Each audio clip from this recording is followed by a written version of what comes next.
আমি অভিজিৎ স্যারের কাছে আসবো। অভিজিৎ স্যার, সালটা হচ্ছে 2014, যখন আন্দোলন হচ্ছে, এবং আপনার একটি বিশেষ ঘটনা নিয়ে, একটা শ্লীলতাহানির ঘটনা খুব আমার যদ্দূর মনে আছে। এরপরে যখন আন্দোলন হচ্ছে, সেই আন্দোলন সরাসরি ইউটার্ন করলো এবং অদ্ভুতভাবে তারা বললেন যে সেই সময়কার বিদ্যালয়ের তদানীন্তন, সেই সময়কার বা তৎকালীন উপাচার্য অভিজিৎ চক্রবর্তী, অর্থাৎ আপনি, আপনার পদত্যাগ দরকার, এবং অল আউট এই ছাত্র সংগঠনগুলো একসঙ্গে আপনার পদত্যাগের দাবি করলো। যতক্ষণ না পর্যন্ত আপনি পদত্যাগ করবেন, ইউনিভার্সিটির মধ্যেই একটা মঞ্চ তৈরি করা হলো, যেখানে আমরণ অনশন মঞ্চ। আপনার পদত্যাগ তখনই থামবে, মানে ওই আন্দোলন থামবে আপনি পদত্যাগ করলেন। মমতা বন্দ্যোপাধ্যায় গিয়েছিলেন, খুব সম্ভবত পার্থ চট্টোপাধ্যায়ও গিয়েছিলেন, আমার যদি খুব ভুল না হয়, ইউনিভার্সিটির ক্যাম্পাসে। এই যে আন্দোলন হোক কলরব বলে একদম মানে ছাত্র সমাজে বা পশ্চিমবঙ্গের আন্দোলনে একটা নতুন মাত্রা যোগ করলো, এই আন্দোলনটা কীরকম ছিল? এবং সেই সময় আপনার কর্মজীবনের সময় একটা বিক্ষুব্ধ যাদবপুরকে তো আপনি দেখেছিলেন, বিক্ষুব্ধ, অতি বিক্ষুব্ধ, সেটা কীরকম ছিল এবং সেই অভিজ্ঞতাটা কীরকম, এবং তদানীন্তন সরকারেরই বা কী ভূমিকা ছিল? ইভেন আমি বলবো মমতা ব্যানার্জির কী রোল ছিল সেই সময়? আমি যখন যাদবপুরে জয়েন করলাম ভাইস চ্যান্সেলর হিসেবে, আমি দেখলাম সন্ধ্যার পর এটা একটা অপরাধীদের মুক্তাঞ্চল হয়ে ওঠে। আচ্ছা। মদ গাঁজা থেকে আরম্ভ করে এমন কোনো অসামাজিক অনৈতিক কাজ হয় না তা নয়। এবার এটা একদিক। দ্বিতীয় দিক, আমি দেখলাম যে প্রচুর প্রজেক্ট কোটি কোটি টাকার অতীতে এসছে, কিন্তু তার যে রিপোর্টগুলো ফাইন্যান্সিয়াল ট্রানজাকশানের, আমার মনে হয়েছিল যে এগুলো প্রত্যেকটা স্বচ্ছ নয়। যার ফলে আমি যেহেতু এই লাইনের এক্সপার্ট নই, আমি বলেছিলাম সরকারি অডিট এজি বেঙ্গলকে দিয়ে অডিট করাবো। 3 নম্বর হচ্ছে যে এখানে একটা শক্তি কাজ করে যারা সবসময় কন্ট্রোলটা রাখতে চায় ভাইস চ্যান্সেলরের ওপর। আমি তারা অবভিয়াসলি টিচার এবং টিচিং স্টাফ রয়েছে। এবং এই সময় আমি লক্ষ্য করলাম যে ছাত্ররা পাশ করে বেরিয়ে যায়, কিন্তু আন্দোলনের ধারাটা একই রকম থাকে। সুতরাং এর মূলটা কোথায় সেইটা খোঁজ করার চেষ্টা করলাম। এবং আমি দেখেছিলাম যে হোস্টেলগুলোতে বাইরে থেকে প্রচুর ছেলে এসে থাকে। আমি নিজে হোস্টেলগুলো হঠাৎ ভিজিট করতাম, সাডেন ভিজিট করতাম, সঙ্গে আধিকারিকরা থাকতেন। আর রাত্রে আমি ক্যাম্পাসে ঘুরে বেড়াতাম রাত 12টার পরে, 11টা 12টা এই সময়। তখন আমি এগুলো দেখেছিলাম, তখন আমি অ্যাকশান নিতে আরম্ভ করলাম। প্রথম অ্যাকশান নিলাম ফ্লাড লাইট, তারপরে সিসিটিভি, তারপরে গেটেগুলোতে বাইরের লোক যাতে না ঢুকতে পারে, এবং হোস্টেলগুলোতে কোনো বাইরের ছেলে থাকলে তাদের আমি ওখানে থাকতে দিতাম না। এবং আমি বললাম এজি বেঙ্গল অডিট করবে।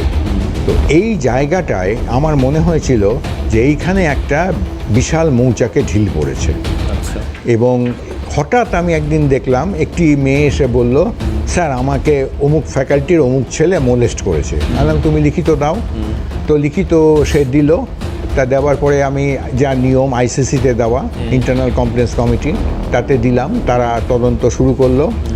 এবার ওরা বলল আইসিসি যারা মেম্বার আছে তারা ঠিক প্রপার নয়, তারা আমাদের প্রতি প্রপার জাজমেন্ট করবে না। ছাত্ররা, কিছু ছাত্র বলে ওরা ওখানে বসে অবস্থান করলো। অবস্থান চলতে লাগলো। এইবার অবস্থান যখন চলতে লাগলো তখন আইসিসির মিটিংগুলো হলো। সেই সময় একদিন এক্সিকিউটিভ কমিটির মিটিং হলো। সেই এক্সিকিউটিভ কাউন্সিলের মিটিংয়ে ওরা হঠাৎ ঘেরাও করে ফেললো। এবং সেটা হচ্ছে মোটামুটি ধরুন 16ই সেপ্টেম্বর রাত্রি 2014। আচ্ছা। তো এই যে ঘেরাওটা হলো, এই ঘেরাওটা হওয়ার পরে এক্সিকিউটিভ কাউন্সিলে যারা সিনিয়র প্রফেসর ছিলেন অনেকে, তারা গিয়ে ছাত্রদের সঙ্গে আলোচনা করলো যে কি হতে পারে। আমিও কথা বললাম। কোলাপসেবল গেটটা বন্ধ ছিল, কিন্তু যত রাত বাড়তে থাকলো কোনো প্রপার রিপ্লাই আমি পেলাম না, বরং ক্রমেই সেই দিকে ওটা একটা জঙ্গি আন্দোলন হলো। সেই সময় আমাকে ইন্টেলিজেন্স ব্রাঞ্চ থেকে ফোন করলো, পুলিশ থেকে। সেখান থেকে বলা হলো স্যার একটু সাবধানে থাকবেন, এখানে কিন্তু প্রচুর বাইরের ছেলে ঢুকে পড়েছে, রড টড নিয়ে, সেই মশারির লোহার রড টড নিয়ে ঢুকে পড়েছে। তো আমি কোলাপসেবল গেটে 2-3টে তালা লাগাতে বললাম।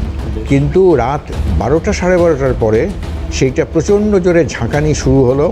আপনারা তখন ফ্যাকাল্টি আমরা অনেকে আপনারা অনেকেই তখন ভেতরে ইউনিভার্সিটির মধ্যে, হ্যাঁ, এই ওই অরবিন্দ ভবনের মধ্যে, এবং সেই সময় আমার সঙ্গে অনেক সিনিয়র মহিলা টিচার ছিলেন এবং আইসিসির এক্সটার্নাল সদস্য যেমন ডাক্তার এবং অন্যান্য যারা যাদবপুরের নয়, যা নিয়ম অনুযায়ী যা হয়, তারাও ছিলেন। তারা খুব আতঙ্কিত হয়ে পড়লেন এবং সেই সময় ওই আন্দোলনটা ক্রমেই এমন ভয়ঙ্কর হয়ে উঠল যে তখন আমরা এক্সিকিউটিভ কাউন্সিলে আলোচনা করলাম যে এখন সলিউশন কী। আলোচনার মধ্য থেকে উঠে এলো যে পুলিশকে বলা হোক যারা আছেন তাদের সিকিউরিটি দিতে। এখন যেহেতু আমি ছিলাম প্রাতিষ্ঠানিক হেড, আমাকেই অফিসিয়ালি রিকোয়েস্ট করতে হলো পুলিশকে যে তোমরা এসো এবং সিকিউরিটি দাও। এবার পুলিশ তো সিকিউরিটি দেওয়ার নামে সে কতটা কি করবে সে তো আর আমার কন্ট্রোলে না। তারা এলো, তারা এসে ওদের সরিয়ে দিল, আমাকে সরিয়ে নিয়ে গেল, পুরো খালি করে দিল। 2 থেকে 3 মিনিটের মধ্যে পুরো খালি হয়ে গেল এবং সবাই বেরিয়ে গেলেন। এবার সেইটাকে ওরা প্রমাণ করার চেষ্টা করলো এবং 2-1টা মিডিয়াও সেই সময় ওভার অ্যাক্টিভ ছিল, তারাও বলার চেষ্টা করলো যে ইউনিভার্সিটিতে পুলিশ ডেকে আমি এনেছি এবং লাঠি চার্জ করে নাকি আমি ছাত্রদের আহত করেছি। তো এগুলো পরদিন সকালে কেপিসিতে খোঁজটোজ নিয়ে দেখা গেল সেরকম কেউ ভর্তি হয়নি বা কিছুই হয়নি। তো সেই হলো আন্দোলনের শুরু।